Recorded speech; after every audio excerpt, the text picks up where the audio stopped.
Fellow Toastmasters and my dear guests, and to a special friend in the audience, a warm good evening. Good evening.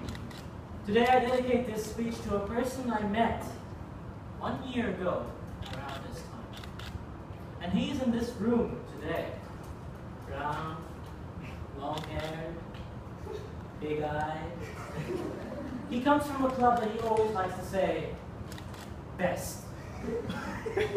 His name is Toastmaster Khalid. When I first met him, and when people see me now, along with Toastmaster Khalid, they think we'd be the best of friends. But unfortunately, the story of how we came to be was not exactly as rosy as you think it to be. I remember when I was the president of the Young Adult Toastmasters, I got a mail from a person who I did not know. Mr. Khalid, he says. I'm the founding president of BEST, he says. And he gives me a long email just to ask, I want to do a project in your club. And I said, who is this guy? But to the benefit and the inclusion of all our ExCom members, we agreed to take this man, unfortunately.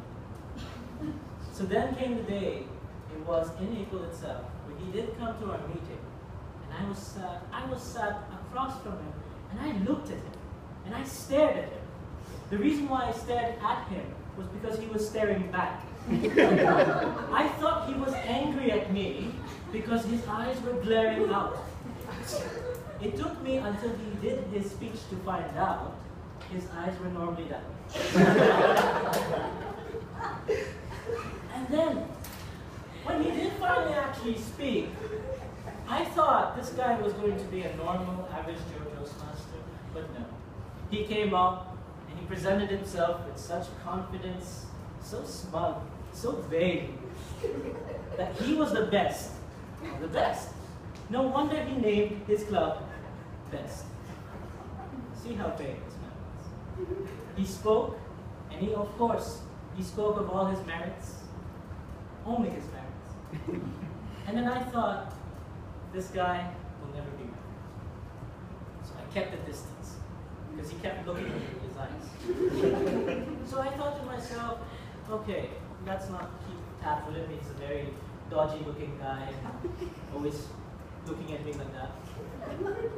But unfortunately, he was like one of your ex-wives or ex-husbands. They would never let go. He'd always say, come, I want to go and perform a speech in your club. Why? Because of course he wanted to obtain his Triple Crown Award, which he wears everywhere.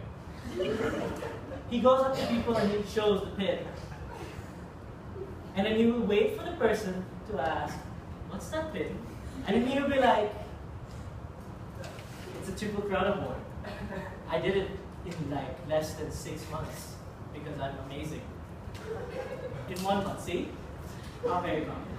I remember the day when we went to district together, and he was so happy to collect his award that he did not care for anyone else. This man, I knew, has already alienated several of our members because of the comments he makes, the looks he gives, and the evaluation he gives. And a fellow friend, Toastmaster Tima Latar, can attest to what a wonderful Toastmaster Khalid is. But I tell you, as much as we love to roast Toastmaster Khalid for what a person he is, because of his long hair, his big ugly eyes, his confidence, his smugness, you learn to know something about a person the more you spend time with him. You learn that he is a Toastmaster, not only a Toastmaster, but a wonderful friend. He will be there with his confidence, and you know that he's not confident because he is smug. He is confident because he is strong. Some might say that it's because his roots are from Pakistan, but I don't know.